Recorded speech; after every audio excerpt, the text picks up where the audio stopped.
anyone can be a Division I athlete if they want it bad enough, minus the bottom 5%. I think when you talk about USA teams or Olympics, the probability that if you work as hard as you possibly can and everything goes perfectly, that you're going to get that goes way down.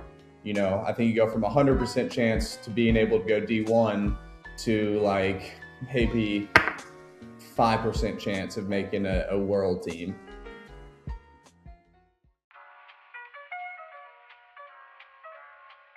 That was Everett Smulders today on the Running Effect podcast. Going back, 5, 6, 7 years, 6, 7. Did not mean to say that. Everett Smulders, I watched his YouTube channel. He ran for Ole Miss. He made these really fun and entertaining videos that not a lot of people in the sport were making at the time. Tried to get him on the podcast then. I guess I wasn't big enough, but present day, he's done a lot of things in his life, ran a lot of ultra marathons, gained a lot of wisdom from a full and successful career at the NCAA level in the SEC, which is debatably the best conference in college sports. And now he's a coach, a business leader, does a whole lot of things. Today's conversation is full of hot takes, hot discussion, and breaking down Everett's successful career. If you enjoy this one, give us a 5-star review, text next to no time. Share the podcast with a friend. That is the easiest way in which we can grow. And make sure you are following the podcast so that you don't miss more conversations with people like Everett in the future. This one has been a long time in the making, and so I hope you enjoy this conversation with the ever so legendary Mr. CEO, Everett Smulders.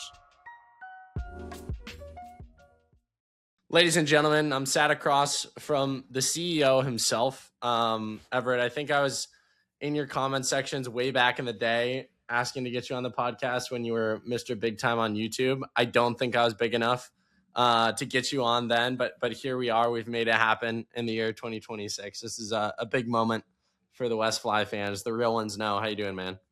I'm good, man. Yeah, dude. I'm a phony, bro. The podcast, you asked me to come on, and I think I didn't, but here I am now that you're all hyped up, and man, I'm stoked to be on here. Man of the people. So people who follow you on Instagram or have known you for as long as you've been putting your face out on the internet know you're full of hot takes that you'll back up. I'm curious, as we're recording this in late January 2026, what's the biggest hot take on your mind in the running world right now? Probably going to war with the hybrid athletes. I think they're a little bit of clowns. Of course, if anyone's going out and getting fit, I think it's a good thing. But I think that I don't understand what their approach is to fitness. I think they think that they're the hottest shit, that their shit don't stink. But I don't think they're, super elite athletes, and that's okay. But you probably remember me from my super controversial days in college. I've toned it down a little bit. I still got some hot takes here and there and like to engage the crowd for sure. Is your biggest issue with hybrid athletes the amount of like followers they're accruing and the attention they get, or is it more so that they think that they're actually like legitimate runners and athletes? Yeah, I made a video about it a couple weeks ago. It's more so the thinking they're Jordan Game 7 of the NBA Finals when they're tossing up the wall up against the board. From the media game, I think they're crushing it. And a lot of, professional runners who run 2:14, 2:18 in the marathon see these influencers and they're like, oh, they suck. Why are they getting the sponsorship and the dollars for this? But what they don't understand is they don't know how to market themselves, and making content in itself is a skill. I just think they need to be a little bit more humble. In regards to one of the hybrid athlete types, you made a video recently on Haynes. Love you, Truett, if you're listening. He was going to come on the podcast, but I've been left on red since then. I'm curious, you kind of had a take that you think he can actually get the Olympic trials qualifier. Most people were pretty negative about it. What's your take on that? Yeah, crazy, man. My comment section went wild. It's always the videos where I just quick take, super non-scripted, off the cuff that go the most viral. And I think, yeah, people feel really strong one way or another. I think that would be called being a polarizing guy. I think he's capable physically. I think he's strong enough. But one thing I found out in the Cam Haynes podcast recently is he's going to try and do it on his own this year. And I don't think he has the ball knowledge of distance running and elite level marathoning to quite get that extra 1% that you're going to need to run 2:15 in the marathon. I think no matter what happens come 2027, he's either going to be like 2:15:55 or 2:16:05. I think it's going to be really close. But the value in a coach is, getting you from point A to point B as quick as possible and kind of skipping the mistakes that people make along the way. And he's probably going to run into the trials and tribulations that people do when they try to coach themselves in running. And, he's got to really improve in the mile, 5K, 10K distances to run really fast in the marathon. And I just don't know if he has that ball knowledge to do that. He's definitely got the work ethic, the talent, I think, and the body for it. But in terms of coaching and specific training, he's also going to need a very customized training plan. I think it's going to be interesting, and I'm here to see it. So whether you love him or hate him, you're going to be tuned in. What I'm thinking there is, like, even if he can go from 229 to 216, 217, that's even a crazy jump. And I think even if he could do that, I think it's a net positive for him. Yeah, totally. I'm here to see it. I'm curious to see what races he's gonna get in. But I wish he would hire me as a coach. He's got a super unique background, and you're not going to coach him how you would coach a college 5K or 10K runner. So he's coming from the other end of the spectrum. He's done 100 milers. He's gone super long, but he's not super fast. And these college guys are coming from the super fast stuff, and they need to learn how to go longer. Of course, they're doing 100-mile weeks in college if they're running 5K, 10K. But that's an area a lot of people go wrong when they start marathoning and half marathoning as adults who don't have that background in running, is they immediately go into the long, super long stuff, and their body can go forever, but like a 7-minute mile is way too close to their max effort. And so they really need to get faster in the 5K, because you start out at a young age in a traditional runner's journey, and you do the short, fast stuff, and you build the mileage over time, and eventually go into the half marathon and the marathon. Whereas the typical adults nowadays who want to get into running start out with the marathon and then maybe go into the ultra marathon. And then when they start working with a coach and they want to go faster and race the clock, they're coming from the strength side of things to the speed side of things. Yeah, for context and clarity too, for the people who don't know what we're talking about, Haynes, his dad's one of the best bow hunters in the world. He himself had the world record, or still holds the world record, for most pull-ups in 24 hours. He did 10,001, I think. And then I think this past year is really when he seriously started getting into running. He's run 229 in the marathon. He holds the world record for marathon in jeans. He does most of his marathon in jeans. Yeah, I'm totally with you.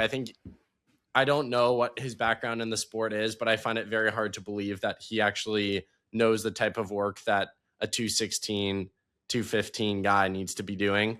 And maybe it was you, maybe it was someone else, maybe it was Steve Magnus, I'm not sure, but they were like, the key for him to do this is you gotta get a faster 5K, 10K.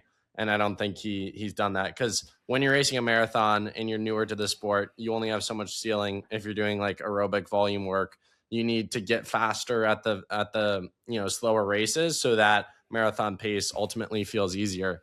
Because running 5:05 for a guy who isn't comfortable running a 5K at, I don't know, call it 4:40, 4:45 pace, like, you're cooked. You're going to be exhausted 10 miles in. Yeah, I think you got to be at least in the low 14s for the 5K to think about going 216. And in order to be low 14s in the 5K, that's roughly like 427 per mile. Well, if your mile PR is 425, you're not going to be able to run low 14s. So you probably want to get faster in the mile. When we get to the 800, 400 conversation, it becomes a lot less important. But I'm totally with you there. Also, I see you hitting the gym, Dominic. I'm not hating on you. You're not, one of these guys with the camera crew following him everywhere, double flexed up. I don't have a problem with people who want to lift heavy and run decently. It's just, come on, don't act like you're a real athlete. Not saying you're not a real athlete. Let me It's say just this. Let it's me say fitness. this. I think you'll like my take. I don't, and I never will pretend to be what I'm not.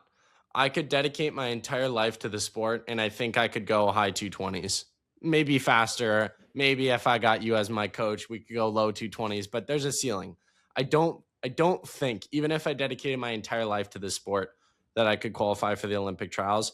And let's just say I do, I'm going to get my ass beat and place like 150th. And that's, to me, not a life worth pursuing, like to get 150th. I don't know. It doesn't, rather be the top running podcast in the world.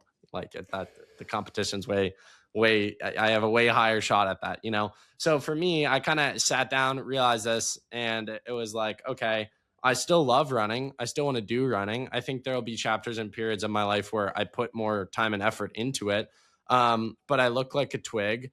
I didn't really lift in high school. And so I'd way rather be like, quote unquote, decent by hobby jogger standards in the marathon or in distances, while actually being like metabolically, physically healthy. And when my kids come into this earth, they have a dad that they're actually proud of and can think he can beat up the other dads at the playground. Like that's the ideal world. So I think for me, like, I'm still a runner at heart, but in this chapter, I do want to put on more muscle. I do want to become more of like a generalized athlete.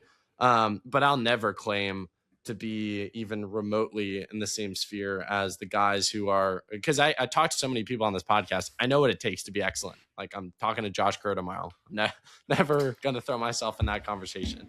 He deserves more flowers than I ever could. So yeah, for me, I want to be good at a lot of things rather than just being like the best at one thing and suck at everything else.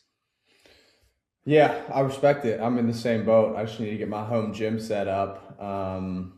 And I also, that's the reason why I'm not running track anymore, right? I graduated college and I was on the cusp of, being able to compete in some elite level racing. When you're a sub 4 miler, you can travel the country and go race at Brian Clay and Azusa.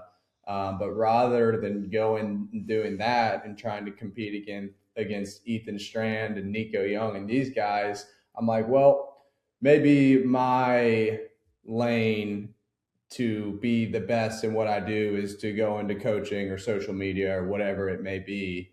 I just would agree that there was a cap on the track and field thing, so I kind of pivoted. What's your take on the fact that, I won't even ask what your take is. I think it's science. I don't think it gets talked about enough. Professional runners in running is like, I don't think is healthy for you. I've talked to enough sports scientists, running specific sports scientists, and they tend to agree that like long distance running in general is not the healthiest pursuit. It's not like detrimental, but if you were a like longevity expert doctor, you would not recommend someone do what Mario Garcia Romo does. Yeah, no way. I think people who have trained distance running at the highest level know your energy is shot all day. You get out of bed limping more than you get out of bed feeling good and poppy. And it's funny, when you're an elite runner, people think you're, easily going up the stairs, or a walk from the parking deck to the building is nothing. But the truth is, you're actually probably more exhausted than the average person who's healthy and not a degenerate, because you're training so hard all the time. You're going through weeks fatigued.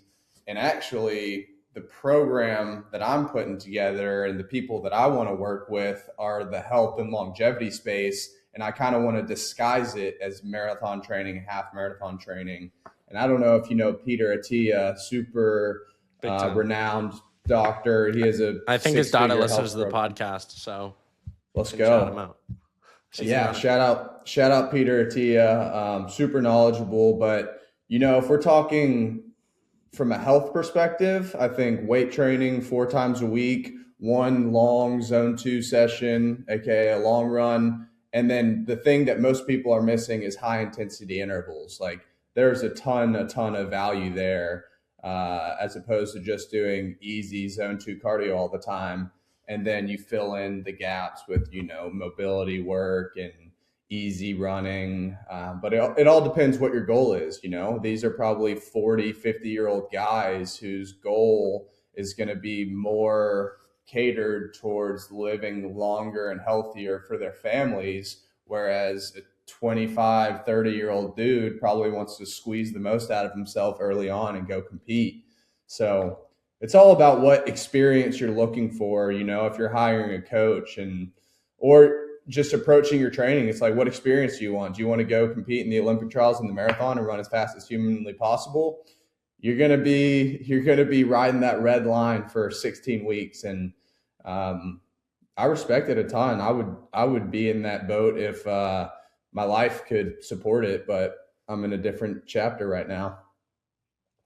Yeah, I think in terms of like optimizing your life for what you want most, it really comes down to what do you want, and are you willing to sacrifice the things that ultimately get that outcome? I mean, even like we talk about I think it's just about like, we're even talking about the gym. It's like performance in the gym, the people who are doing like bodybuilding shows, that is unbelievably unhealthy for you to like cut calories and get down to like single digit body fat percentages, but it looks really good and it makes people on social media clap for you, and makes other people feel bad about themselves because you look really good, but like you're not healthy either. So I think because of social media, we see all these extremes all the time that we've forgotten like what is actually healthy and what it means to be totally healthy. And I mean, this, it's just like hot takes on the internet thrive. And it's funny because people like you who like maybe have hot takes, because people are so extreme, some of your hot takes are remarkably reasonable, and yet they're deemed as like hot takes by the majority of people. Yeah. And, if you think I got a bone to pick with hybrid athletes, don't even get me started with bodybuilders. I think it's the biggest circus in the world. The only possible reason I think people should be doing that, which isn't even really logical, is if you're trying to attract a partner, I guess, because it looks good. But this whole peptides, gym rat thing, I think is really unhealthy. And like when young kids look up to these guys using steroids, just complete degeneracy, I think it's probably a big net harm to the world. And it's like, where are we putting our values in society to where like these people are being put on a pedestal? It's like it's worse than high rocks or hybrid training, because it's gay, bro. It's like all these guys. It's a male beauty pageant. You get on stage, you flex, and it's like, oh, bro, he looks so good. It's a bunch of guys flexing for other guys. Man, crazy stuff. Speaking of drugs, you mentioned steroids. In the running space, like your experience in the NCAA, do you think other NCAA athletes are doping? And what's your take just from a high level sport, if people are doping in the sport frequently? Yeah, I'm typically in the camp of the majority of people are not doping. Obviously, there's the Iowa State scandal where the JV runner was taking drugs, I guess, to try and get on the top seven in cross country, which was a bit of a funny situation. And I think in African countries, probably there's camps of people that are taking drugs, and then when they make it, based on their fast times, they probably get off of it. So I'm not saying it's not there, but my logic is in, I've seen Josh Kerr since college. He never had a meteoric spike. We've all seen Cole Hawker the last 7 years. So if they can do it clean, which I'm 99.99% certain that they are, why should I think that others are doping? It's probably also more relevant in the marathoning scene. Like, I think a good question would be, if you're betting the house on whether Usain Bolt was doping or not, where would you put your money? Or even worse, Eliud Kipchoge. And people don't want to have that conversation because, yeah, I would be scratching my head. I wouldn't be certain in my answer, but I stay with the belief innocent until proven guilty. And that's my take on it. But in the NCAA, I think it's becoming more popular. I think anabolic steroids are probably the route that they're taking more, and testosterone replacement therapy more so than the classic EPO. But yeah, innocent until proven guilty is my approach. How about you? Yeah, I mean, your reasoning around sort of the like Cole being good for 7 years, that's what I've always said about Jakob. Like, people want to say he dopes. I'm like, no, the guy's been training like a professional athlete since 5. I think it's the crazy spikes. Like, I knew that dude from Spain. Gosh, I'm blanking on his name. Mo Mokatir. Katir. Yeah. I knew that guy was doping the second I saw like 5 seconds off and a year in the 1500. I'm like, you just don't do that. Like, there's no new coach, there's no new shoe that's going to make someone who is already training at a high level like get that much faster in that short period of time. And that's why I've always felt guys like Jakob, even Kipchoge to extents, if you look at his progression throughout the years, I think it's the spikes and peaks in progression that are always remarkably suspect. Unless it's actually some like massive coaching, training, altitude change setup, or like an athlete is really young into their career. So like first year out of college to pro, I think you can see a lot of those big jumps. But it's the people who have been like going at it for years and years, and then they just like all of a sudden burst onto the scene that I feel like are remarkably suspect. I know you you were pumping out content like a madman years ago, so I forget a lot of it. But what was your take on Shelby? Do you think she's clean or no? No, I think Really? that Jerry Schumacher Bowerman group was doing some shady stuff, and I think they signed non-disclosure agreements. And when we saw the group kind of disperse, and then Jerry go to Oregon, and they started to lack in performances, I think there was definitely some questionable stuff going on, and I think the Nandrolone burrito gate thing was a complete fraud.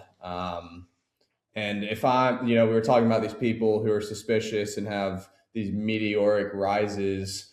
I don't know if you saw this Brazilian dude who, I don't remember what major marathon it was, but he led the thing through like 35K, came through a half marathon in like 59 minutes, and then just completely exploded. He burst onto the scene. Also, he's from like, yeah, a small town where there's probably not a ton of anti-doping stuff going on. Not U.S. He's in Brazil. And then Jimmy Gressier, I'm not a fan of that guy. I think he's sus, and I think he bothers me. I can't put my finger on it, but have you had internet beef with him, or no? Is this just completely comes out of nowhere? Yeah, completely out of nowhere. I know that people, I get so much hate for supporting Shelby. What I'll say about her is, I'll speak on her, less of the group, because I know her better than the group. What was tough in her situation is she had to come up with some logical reason of why it was in her system. She couldn't just say like, hey, clear me. And they tested her supplements that she had at the time. Nothing came back. And so in her mind, that was like, she sat down with her legal team. It was like that this is the only thing we could possibly come up with. So I think to this day, I think present day, she would say that quote unquote excuse was just the best she could come up with at the time. But when you're trying to, sell it to a governing body, you're going to have to try and believe it, because if you don't believe it, they're not going to believe it.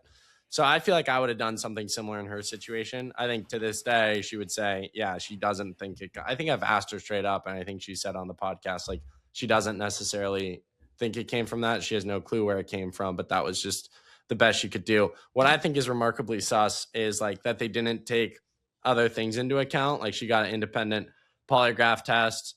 A lot of people don't know about. And then even that polygraph test, she got that independently fact checked by a different group just to like make it bulletproof.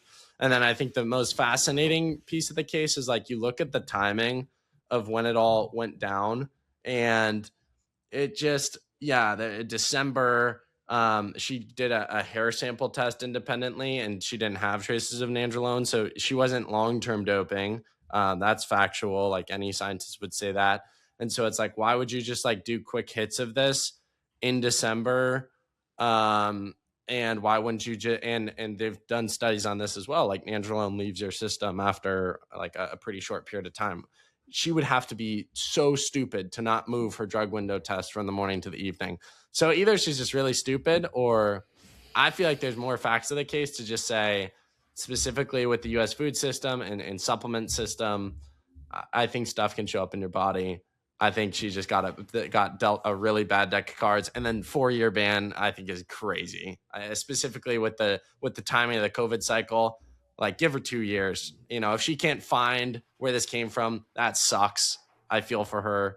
I'd still support her, but at least it's not 2 Olympic cycles. That's career suicide. Yeah, it's a lose-lose situation, right? If she's telling the truth, then she's got to look like she's making up a complete lie. And if she's lying, well, then she's using drugs. In terms of consequences, you got to keep it even across the board. So if she gets caught with nandrolone, which I think is some sort of anabolic steroid in her system, well, you got to keep the same consequences around the entire track and field body, endurance sports body, USADA body. And obviously, people, especially sprinters, are using drugs. And I have a hot take: like, if you're caught with a PED, that's probably a career ender right there. But yeah, it sucks. I'm not saying I know. You mean lifetime ban? Yeah, lifetime ban. Yeah, I agree. I mean, I don't think you can. That's the tough thing. It's like it calls into question all your results from the past, and also I think you should be penalized for ruining other people's careers. Like I've become pretty good friends with Shannon Robury. I could be wrong on this. I don't think I am. I think eventually she got like booted up to a medal because of other people getting busted. That if not her, it was someone else, and it happens frequently in the sport. Like the contract money, dude, you get from medaling. Like I know because you know people, it's life changing. Like, and so if you're the type of person who is taking away those opportunities from other people who are doing it the right way, I think you 100% deserve a lifetime ban. Yeah, it's funny you say that. My boss, when I started working the high school scene, the athletic director, he was a shot putter. And in the 2000 Olympics, he got a silver medal. And the guy who won ended up getting popped for PEDs. And then he had to go get his Olympic gold medal many years later, and he got it at an airport Burger King. It's a bizarre location. It's like Facebook Marketplace meetup. Yeah, for an Olympic gold medal. And he probably had tons of opportunities, speaking opportunities, sponsorship opportunities. I mean, I think like the biggest time, Gabby Thomas is a good example of this. Like she capitalized like crazy right after she won Olympic gold. Her Instagram story was like promotion after promotion for 4 months. So you got to strike while the iron's hot. No one's going to care to this day about your old boss. Like way back, he's not going to get on some Delta commercial, Yeah. What do you think about the enhanced games? I don't know, man. I feel like that just calls legal ethics into question. It's like, is this good for society? Probably. Is it good that we're making entertainment out of people putting like harmful substances in their body to do things for us to entertain ourselves? I think it's kind of a beta society, personally. Yeah. Maybe I'm wrong. Throw the people who used to, we give them lifetime bans, and then they can go to like the league below us.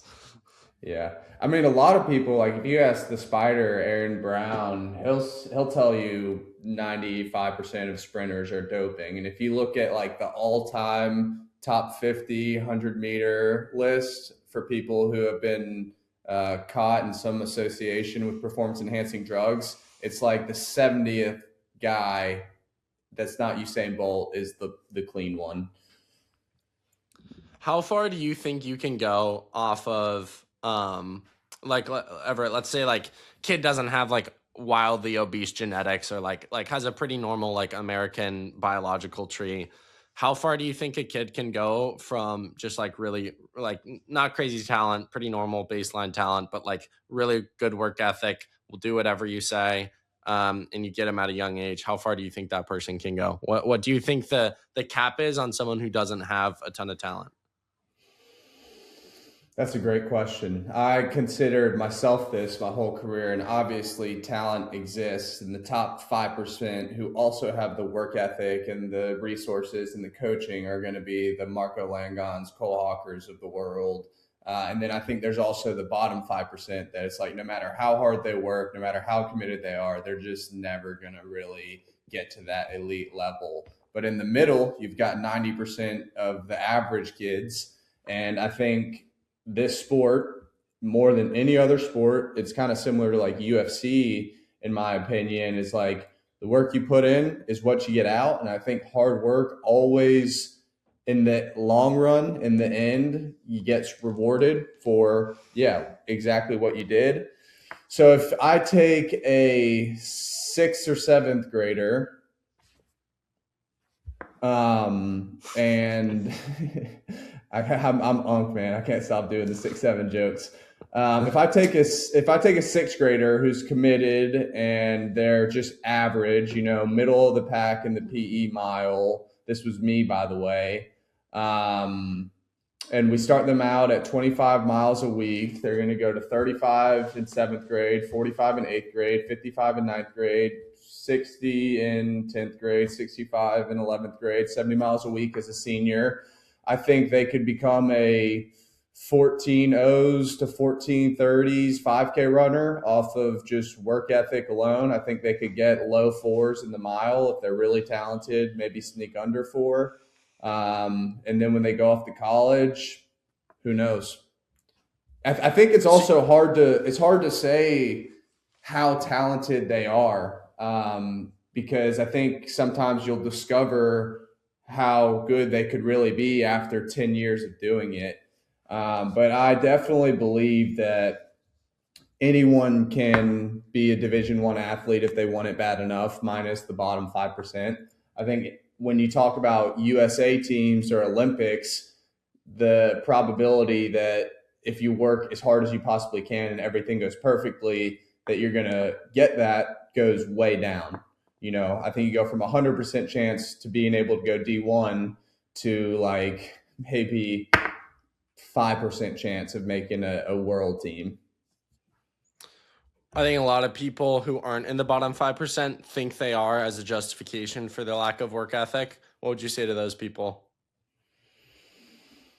Well, that's the biggest hurdle to get over as a coach who's working with a new kid who's new in the sport, is they don't think that they're capable of it. So you kind of got to get them through the training, and then the gears start turning in their head and they're like, maybe I actually could be someone who could be on varsity.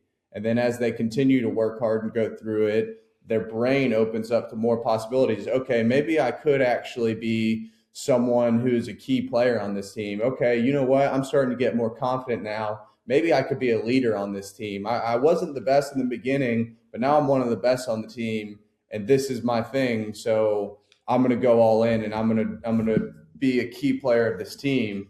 So I would say just give yourself a season, give yourself a summer training block and really go for it and see what happens. It's not going to happen in a week or a month. Sometimes it's 6 months, sometimes it's a year before you really see the fruits of your labor. But you really gotta have that delayed gratification and see the long-term plan and be aggressively patient, right? Be aggressive with your inputs and patient with your outputs. And your outputs are your results. Speaking on some of the percentages or different, theories of how far you can go in this sport, you obviously go D1 in your mind, not having a ton of crazy talent, but a lot of work ethic and, doing the work. You don't ultimately take it to the professional stage, even though kind of being on the bubble, people who would watch your old vlogs or videos clearly saw the intent you had, the work ethic you had, the desire for greatness that you had. Does it ever sting you that you didn't continue to pursue it? And if at all, how do you manage those feelings? Yeah, I would honestly say no. My track career gave me 10x more what I could have ever dreamed it would. When I got to Ole Miss as a freshman, I had no clue what I was in store for. I was at the first day of practice and I was planning on going to a fraternity rush event down the road from the first practice. And this Irish guy on the team who kind of took me under his wing, Sean Tobin, was like, "You're going to do what?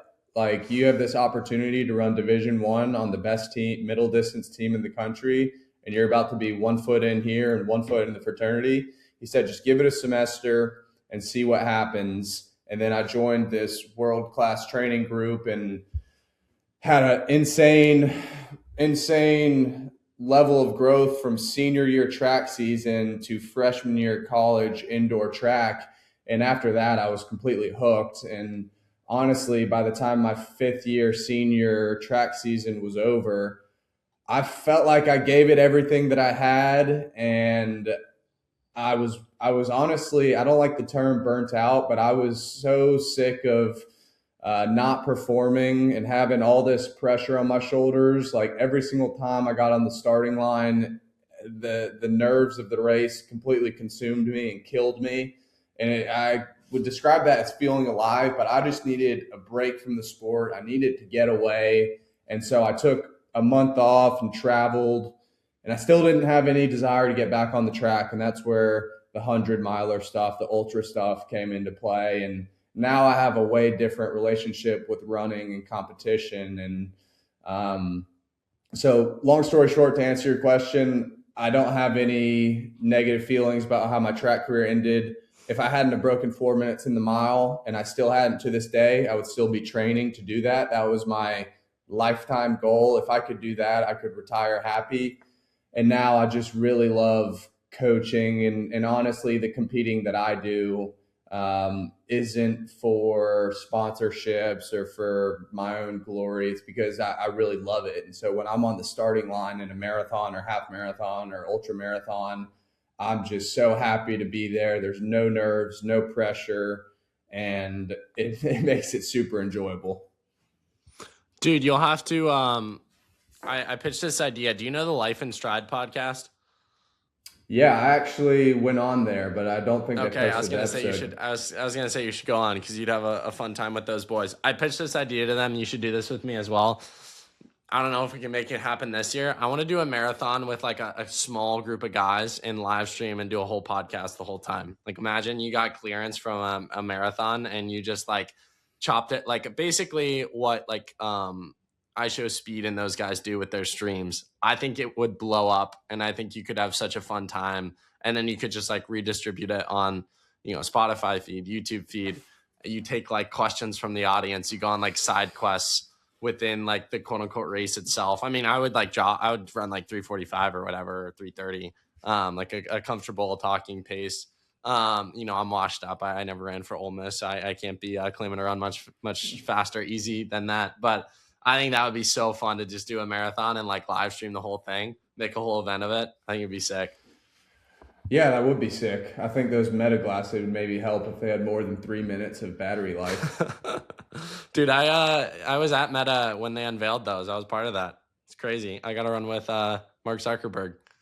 Let's go. He's a good runner, man. He's like a 1845 5K runner. Yeah, he was. Guess what shoe brand he was wearing? Man, I would guess Asics or Brooks. I would guess Asics or Brooks, but now I'm guessing Alphafly. New Balance. Okay, I could see it. It's a little bougie. The dude's got like $1 trillion, so it makes sense. I think he's worth $267 billion. Can you imagine?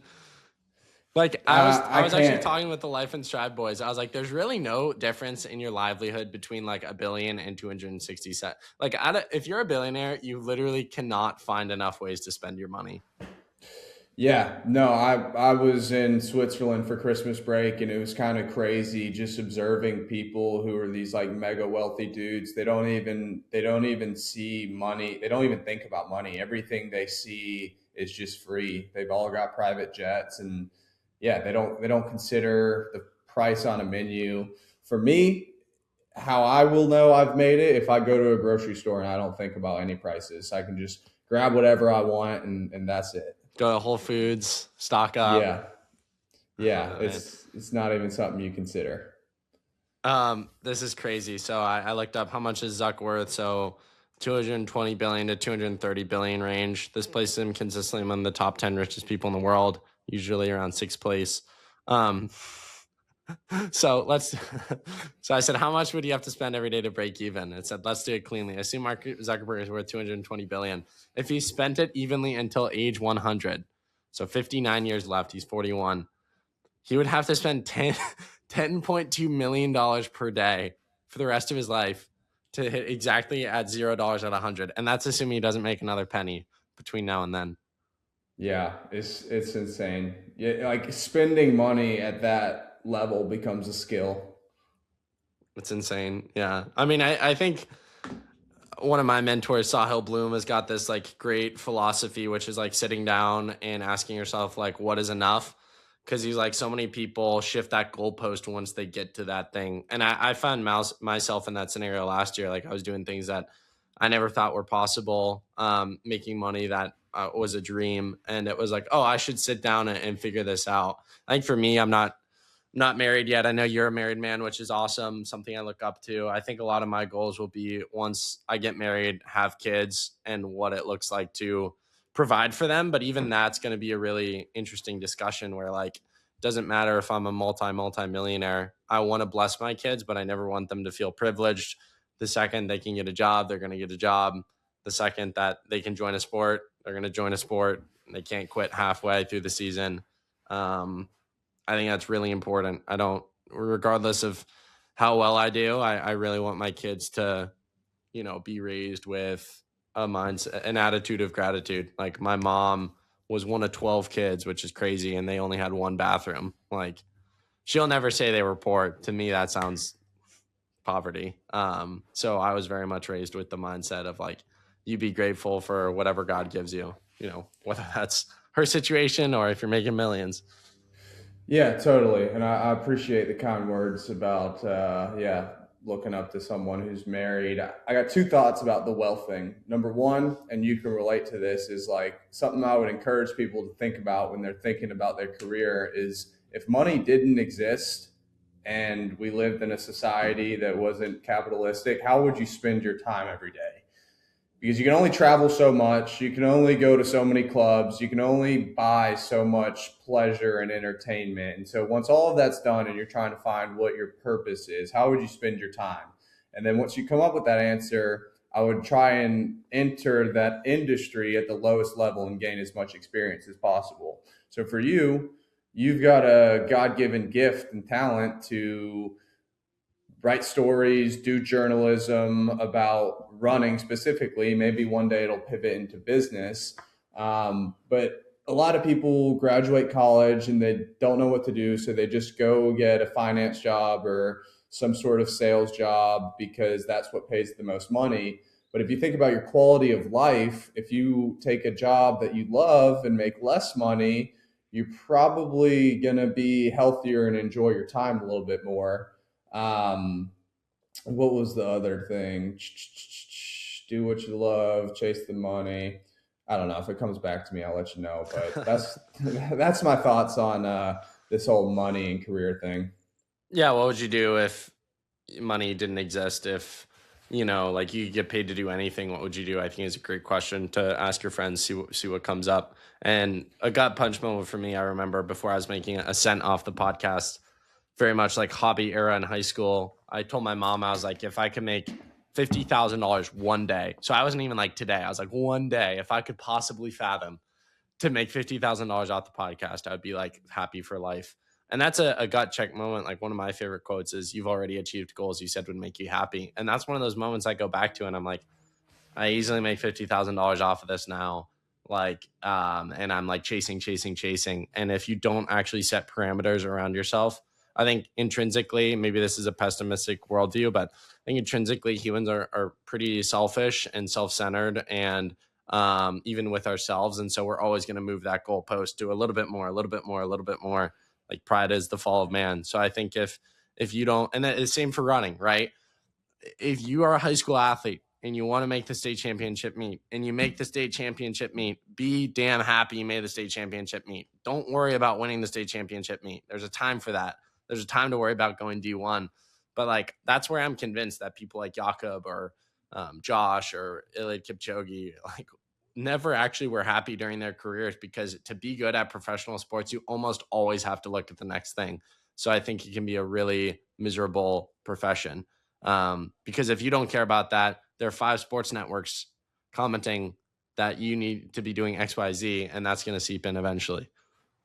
Yeah, if you specifically, Dominic, were to win the $1 billion mega jackpot lottery, how would you spend that money from a business perspective? Obviously, private jet, mansion, but like, what are your big running effect business goals for your company and what you do?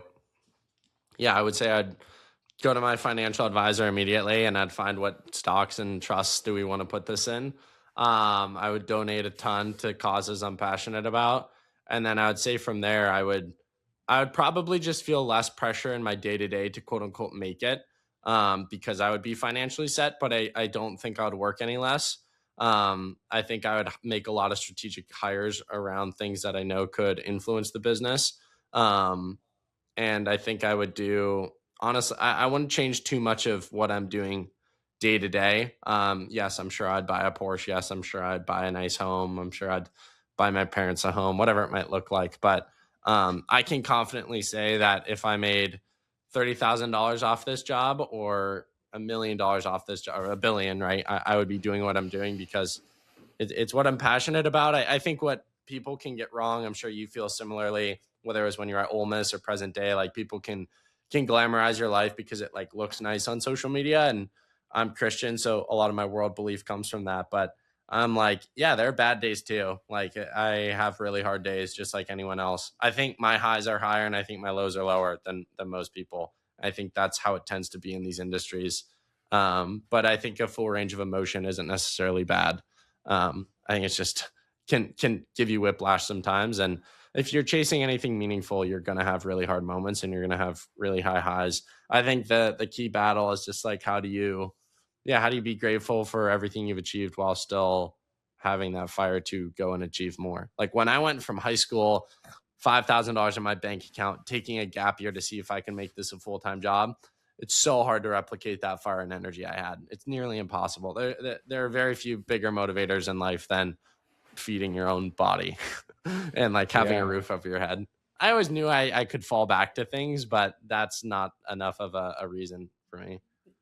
Yeah, also when you're in the thick of it, editing a podcast till 3:30 in the morning, and then you have a 7 a.m. guest that you got to prepare for, and you're like, dude, this sucks, bro. I wish I could just have a 9 to 5 and clock out at 5. But now when you're looking back on it and you're able to outsource some of the stuff that you had to do, doing every single position in the company, you're like, wow, those were like low key the days. That was the journey. That was the hustle and the grind, but that's what gave me the capabilities that I have now, and those are the glory days, like the times that suck, and you just ate shit over and over and over again, and you're like, I do not want this right now. Is what you look back on, and you're like, that's what made me grow. Totally, I know man. you've had those. I 100%. know you've had those late nights editing till 3 a.m. Oh, totally. Or just like for me, I feel like I come alive at night because I get so many notifications, like text, emails. I'm very responsive. Sorry, I'm very like reactive rather than like having the ability to like, throw my phone in another room, focus on the task at hand. So I feel like when the noise quiets down, I actually I stay up too late because I love working. Like I was about to go to bed last night, and then I realized I had to schedule this morning's podcast and then send my editor something. So I was like working till like 12:30 a.m. last night, and that's pretty regular. And I would love to be on the hybrid athlete grind of going to bed at 8 p.m. with your sleep supplement and waking up at 4 a.m. And taking your greens. But I do kind of like the late night grind. I think there's something like spiritual about it. Yeah, another thing about being an entrepreneur, for any aspiring entrepreneurs listening, it doesn't turn off, and that's something I'm trying to work on. It's like, especially with these things and an office in your home, kind of separating family life and time with your loved ones is something that's important because it can completely consume you. What are you up to now? What was I feel like a lot of people followed the West Fly chapter and then it came to a close. I wouldn't say it went dark, but I would say people didn't really hear from you, and now your face is starting to pop up on social more. Take me through some of the chapter and journey and where you're at now, what you do and what you're trying to do. Yeah, I completely went dark and fell off the face of the planet after Ole Miss. I'll just give you the Spark Notes version of my life the last 4 years since I graduated college. So I graduated, had a super underwhelming fifth year track season, had no clue what I wanted to do with my life, tried to do online coaching and keep the Westfly brand alive, but that brand was kind of built on the Ole Miss track and field experience, and I didn't want to be running track anymore. So I was just kind of like, had no clue what to do. But I was able to just travel for a year pretty much and go after these bucket list races. So I did a 100 miler, Ironman, Ultraman, and then got married. And my wife was like, all right, you need to get a freaking job. I don't care if you are working in the drive thru at Chick-fil-A, just do something. Um, and I had some opportunities to go work in commercial real estate or medical sales. That's what people typically do where I'm from. But I just couldn't bring myself to do it. I don't know why. I just was like, couldn't do it. And so I was volunteer assistant coaching at the time at the same school that I went to under the coach that I had in high school. And I absolutely loved it. I loved the kids. It felt like it was what I wanted to do for the rest of my life, even if you get paid $35,000 a year. I didn't really care. So I asked the athletic director, is there any way we can turn this into a full-time thing? He said, hang tight, I'll get back to you. A couple months passed. He said, actually, a position opened up as a groundskeeper. If you want to get a full-time coaching role at the school, I would suggest you take that. I said, sign me up. Started taking out the trash at the same school that I went to. Super humbling experience. This kid I graduated with, who was the top dog, saw me taking out the trash when he pulled up to a workout over a break at 6 o'clock in the morning, put his hand on my shoulder and said, Everett, what are you doing? You're way too smart to be doing this. And I said, just I got a plan. Don't worry about it. You do your thing. And then the head coaching position with the cross country program opened up because the coach moved to Athens, Georgia. I took that position in the athletics office, opened up in athletic administration. I was able to get that position. So God's timing was really divine in my life. These doors opened at the perfect time. Built great relationships in the school and with the parents of the kids that I was coaching, and took the boys team to a state championship, bunch of school records, super awesome experience. It took a lot of time. I was there for about 3 years. And then at the end of the 3 years was kind of like the peak. The kids who were freshmen and sophomores were juniors and seniors, and we had put together a really good team, and we had gone through that cycle. And then I wasn't seeing my future in the school. I wasn't feeling valued in the job how I thought I should have been valued, and I wasn't seeing the room for growth. So I have a Dutch passport, and I was leaving that job, and my wife and I have always fiend for an adventure, some world travel. And we said, screw it. We packed up our suitcases. We moved across the world to Amsterdam. And the day that I left the coaching job, I started posting on social media again. The reason I fell off the face of the earth originally was because I didn't know what the heck to post about. I didn't feel like anything I had to say was valuable. But then when I joined the school, there's a social media policy where you got to go private on everything. And I wouldn't have made social media content even if that wasn't the case. But for 3 years, I was ghost on social media. And then the day I left the job, I posted a vertical Instagram video saying, hey, my contract with the school is done. I just want to give as much value as I can to you from running. I've gained a lot of experience in coaching the past 3 years. Here's where people go wrong. Here's where people go right. Here's what you can do to become a better runner. And that video kind of exploded. I got like 6,000 followers from it. And then I had also learned from people on the internet, like how to gain traction on social media. And so I was posting 3 to 5 times a day, just growing my page without a real goal or like trying to monetize it. I was literally just talking head videos. Moved across the world. I had this weird sense of freedom because I had no job lined up. I was trying to get a job and nothing was coming to fruition. But I was like, you know what? If worse comes to worse, I'll just take out the trash again, and I'll do that for 8 hours a day, and that'll be my life. And I was fortunate for the social media to take off and the coaching thing to start working out. Traveled a ton, ran a 100 miler, had the best experience ever over there, covered the track and field world championships in Tokyo. and split an Airbnb with this guy, Ryan Searle, that I met on the internet. And he is big in the info product space, e-money, we call it, or he calls it. He taught me that term, and he completely 180'd the business. So like it went from a side hustle hobby kind of thing to a full-time gig. And yeah, just learned a ton about how to properly run the business, the marketing, the advertising, the funnel, the nurturing of the people in the funnel, the sales calls, proper pricing structure, all that kind of good stuff. And ever since then, it's just been off to the races. Picked up a nutrition sponsor. So it's been a whirlwind the past year. In December, I decided, wanted to get back to the States, get some more in-person stuff going, because that's what I really love doing. The virtual stuff is nice because you've got a worldwide marketplace, but that one-on-one relationship building in person is what I love. And so now I'm back in Atlanta in my house working for myself. And like my typical day is in the morning, I'll go do a semi-private coaching class, taking them through training. Then during the day, I'll work. Like right now, I'd consider this work. And then in the afternoon, I'll go do my second session for the day. And it's nice too, because I get to train while I'm coaching.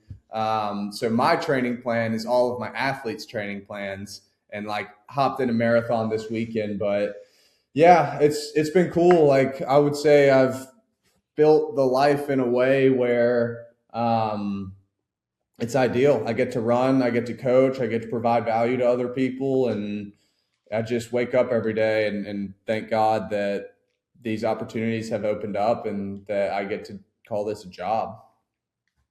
Boys are up, it sounds like. The boys are up. I love it, man. That's awesome. That's amazing. Thanks for taking me through that. What would you say is the biggest thing you want to accomplish this next year? Like if I was to talk to you January 21st, 2027, what would you have to accomplish this year to look back and be proud of it? Yeah, I want to get a physical location here in Atlanta that's one-stop shop, everything under one roof to help you achieve your endurance goals. That's nutrition, that's footwear, that's apparel, that's weight training, and that's coaching. I'd like to hire some people as the business grows, but that's my number one goal for the year. I'm toying with the idea of a summer camp, but I don't know if I actually want to do that.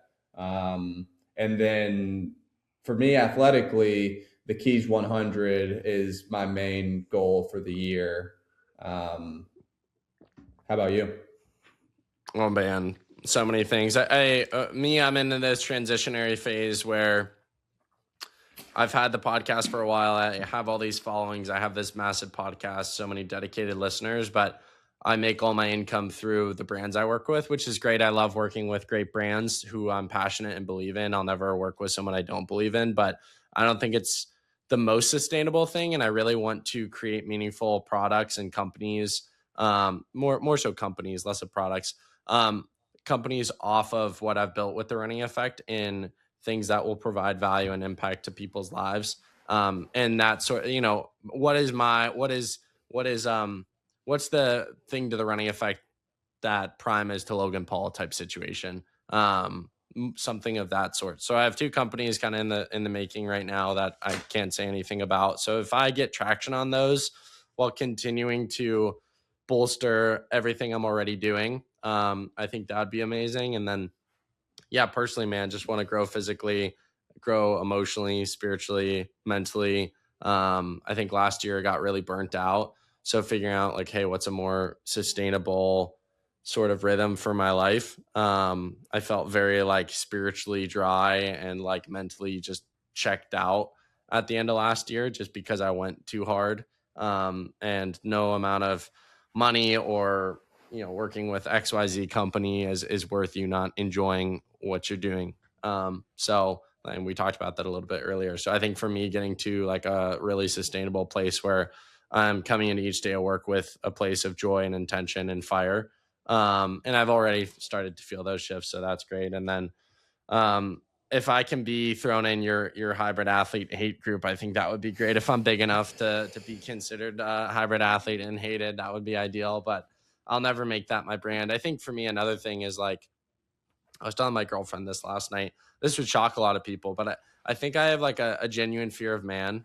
Like, I don't put my face out on my page, and I have thought about that, prayed into it. I genuinely think there are parts of me that are like scared about talking, putting myself out there more. And I think that's something that I need to break through in, because I think honestly, my page, its ceiling is equivalent to my, fighting and resisting that. I know I have good thoughts to say. I know, I am so comfortable in a podcast format, but like throw me in front of a camera with my thoughts. But it's just me, like not someone filming me. Like I'm uncomfortable. So I want to break through some of the fears and things that hold me back, that I think a lot of people wouldn't think do, but they do, man. Fear, man, it'll eat at you. Yeah. Well, once you get huge, I'll be sure to make a talking head hating video on you. And why you should Next go time out I to run a run or marathon, be something. like, this slow ass thinks he's all that. Nah. Worse with these I'm doing companies. the marathon. Yeah, I'm doing a marathon this weekend, and I'm just gonna slog it. It's gonna be hard to not race it. Two follow up questions: dream guest, and what was the other one? What was the other one? Man, if it'll come back to me, but once it does, You're the dream guest, man. Making dreams reality today. No, I think my who is my dream guest? I'm gonna say a guest that you would never guess, and I think it would make the podcast go insane and would be wild. If I could get Tom Cruise on in a remarkably insane cinematic setup and break down his top running scenes from all his movies and talk about the training that goes into it, making those scenes, shooting them, I think that would be so. He's my favorite actor. I think he's the greatest actor of all time, and he's known for that. I think if we did a podcast episode on that, I think that could go not just mega viral, but be like a defining moment in my career. That's like, that was the most fun thing of all time. I think that'll be just so sick. That would be sick. I thought of the other thing. What's your dream event to cover? If you could go cover any event in the world, doesn't have to be running. You get flown out, put up in a hotel. What would it be? Oof. This is actually decent. The one that comes to my mind, and it's decently doable. I work with the company BPN, the supplement company. That last man standing race last year, I don't know if you followed it, was honestly so entertaining. I think there's a high chance I go out this year and do something around it. So I think it might be possible. But that was the first thing that came to my head. Like, the last man standing format is so intriguing to me.